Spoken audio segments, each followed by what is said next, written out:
was always an extremely small and sickly child. I looked young for my age. My family and I lived out of town, about 8 miles out.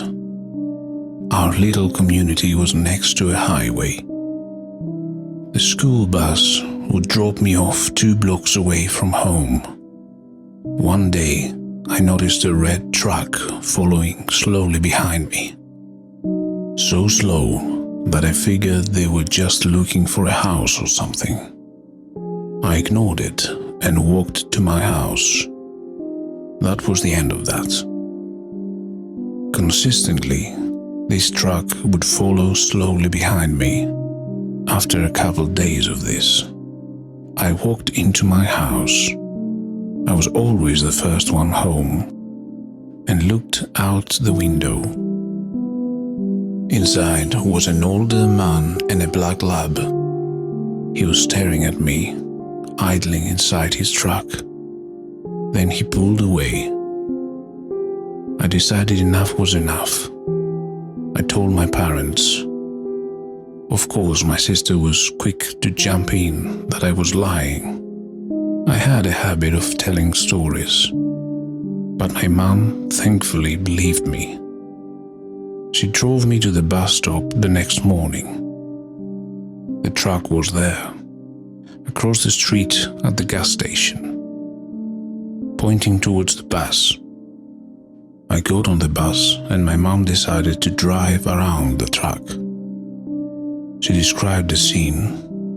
The man was disheveled and dirty, hunched over in his seat, just staring at the bus. His license plates were caked in mud, so she couldn't make them out. It freaked her out so much, she called the police and the school. I went to school and was quickly pulled into the office. The man had been spotted at the school, waiting in his truck. The day I rode the bus home, this time, the truck was parked alongside the street. I would have to walk past this man's driver's side door to get home. I debated, considering running for it. Apparently, this man was getting desperate now that he was spotted. A police car showed up and I talked to the policeman. They went to go talk to the man. He quickly pulled away from the curb and took off down the highway. Never saw him again, and I don't believe he was ever caught. Because of this experience, I'm extremely guarded and paranoid with my own daughter and her to-be-soon sibling. The world is a terrifying place these days and children go missing so easily. I don't like to think about if I had been grabbed. I wouldn't be here typing this. My kids wouldn't exist. I was lucky. Many children aren't.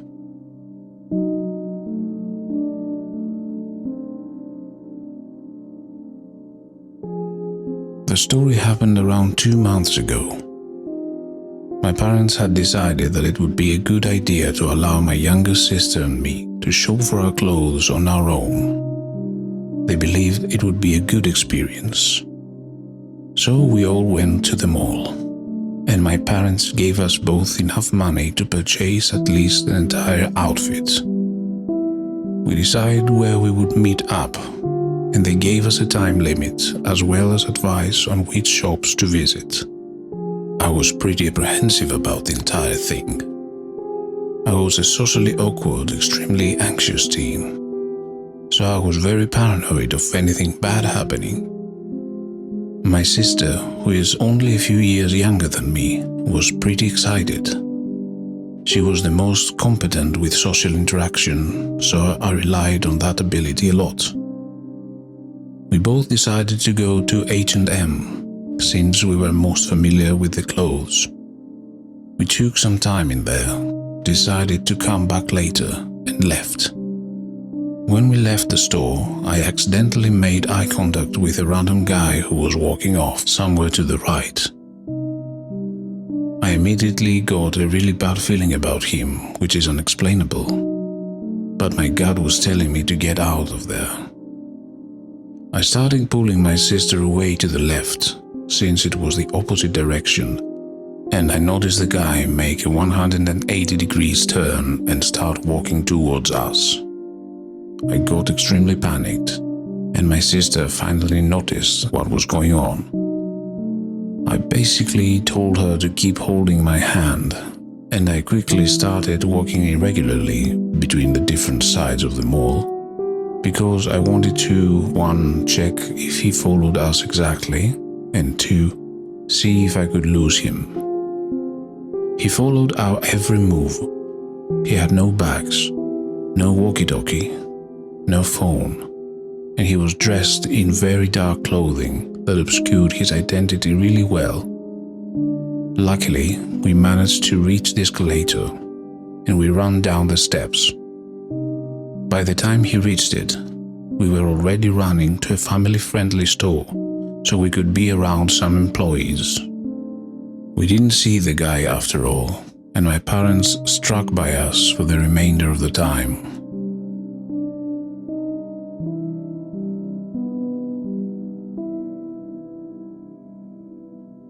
I was homeless in Long Beach, California, 1980 at 16 years old, because my mom was in federal prison and my dad lived in Texas. I was staying in cars and garages. I was hitchhiking from downtown to Belmont Shores on day and was given a ride by a dude who was kinda strange, but I wasn't worried. I was picked up by this dude, and as we drove down Ocean Boulevard, he said to me, "I have to make a short detour and pick up some volumes." I said okay, and we turned onto Coronado Street and drove a few blocks up the street. He parked in front of a small apartment building and said, "I'll be right back." I was waiting in the car, and he came from the apartment to the car. He said his cousin had locked the volumes in a safe, and he had paged him and was waiting for him to call with a combo. He asked if I wanted to come up and smoke a joint. I was like, okay. I followed him upstairs and entered the apartment. I sat down on the couch and immediately scanned the room for weapons, because he was kinda strange. Long Beach is full of kinda strange people. I saw a pair of scissors and some other stuff scattered around the apartment. It was fairly clean and well kept. As I'm looking around, he reaches under the couch for what I thought was a weed tray. He says, "Hey, you ever see one of these?" And as I look at what's in his hand, it was a pair of flex cuffs, and he told me to try them on and attacks me. He grabs my wrist and pulls out a can of mace and sprays me in the face. He was able to get the zip tie around my wrists, but I pulled one hand out as he tightened it. I jumped up as we were fighting and go to the scissors. I grabbed the scissors and he got me in a bear hug from behind. I stabbed him in the face as he was trying to pin my arms. I was fighting for my life, so I stabbed him as hard as I could. His pin moved up and pinned my arms and began choking me from behind. I was not able to breathe and thought that I was going to die. So I went limp and acted like I was done. He dropped me to the floor and dragged me to the bathroom by my arm. He opened the bathroom door and turned on the sink water and said, "Wash your face," and he left me standing there. I immediately jumped out of the rim of the bathtub, and he stuck his arms in the door holding a towel. I was going to jump out of the second-story window when I saw his arm sticking through the door. I body blocked the door and he fell back. I jumped over him and ran to the front door. I got to the front door, and to my horror, I saw that it was a key lock on the inside. I grabbed the door knob. It turned and it opened. I ran outside, and began beating on every upstairs door of the apartment complex. It was like 12 units, so I ran and yelled, "Police, police, call the police." I ran downstairs and there were two guys tossing a football in the street. They must have tripped out because I was freaking out and I had a zip tie around my wrist. They asked me what was going on and I told them what happened. They cut the zip tie off and the weirdo tried to come out and leave. The guys helping me told the dude, "Cops are on the way and you ain't going anywhere." I heard the sirens and 3 police cars came with lights and sirens blazing. The police asked me what happened and I explained what happened. They went up to his apartment and came down and told me I had to go up to the apartment. I did not want to go back in there. He told the police I tried to rob him and stabbed him in the face. They took me outside and explained, because I was a juvenile, my parents would have to come to the station to press charges. They told me that if they arrest him, I would be coming also. I said I refused to press charges because I didn't want my parents involved.